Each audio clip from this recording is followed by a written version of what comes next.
Okay. Mayroon tayong gagawin ngayon. Magpapalit tayo ng ito, drive belt ng Mitsubishi. 10 years na hindi tayo nakapagpalit nito.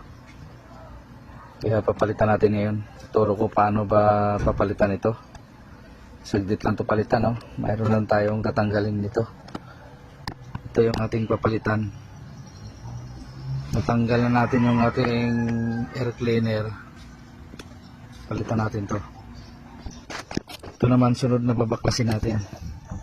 Itong tornilyo na 4. Ito. Para matanggal natin itong ilisi. Tapos luwagan natin yung para sa aircon na belt. Ito. Para matanggal natin kasi nakapasok yung ito. Pakita ko mamaya. Itong pulley ng aircon. Luwagan na natin ito. Mayroong size 22 dito. Pag maluwagan natin to 22 dito na tools, dito naman tayo luwagan para bababa to, luluwag tong belt. Luluwag to pag maluwagan natin to, at saka yun dito. Ito yung tools 22.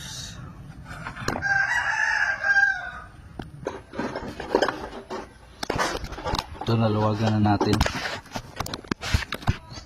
Ito, maluwag na. Yan, tanggal na. Aircon belt.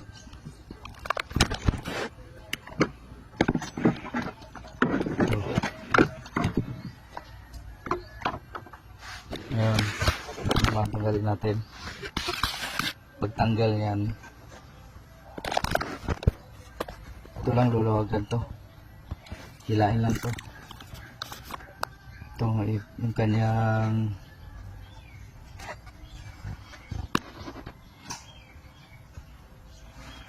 adjuster.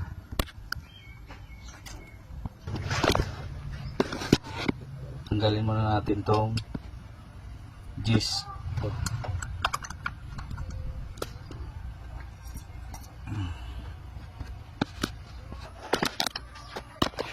Ito, tanggal na. Lurong na natin kunti para maluwagan natin to. Ito. Dito sa ilalim mayroong pulley. Yan ang pulley na maliit. Ito. Tulak lang natin yung kurba. Size 14 yan siya. Yan. Paangat. Kabila. Side. Matanggal na yung belt.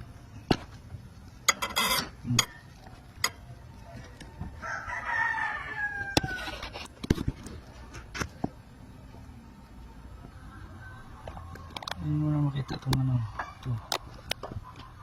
Yan. Baba mo na makita itong belt. Yan, ganyan. Ito. Kita ito lumuwag. Ito lumuwag na. Yan o. Yan.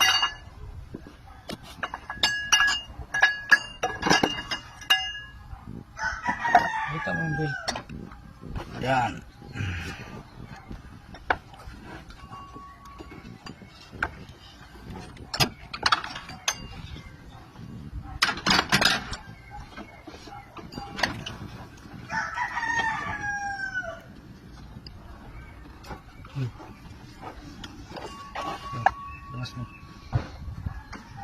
Tapos mo na.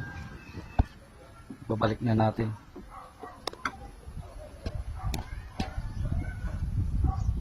Meron naman tong arrow. Wala.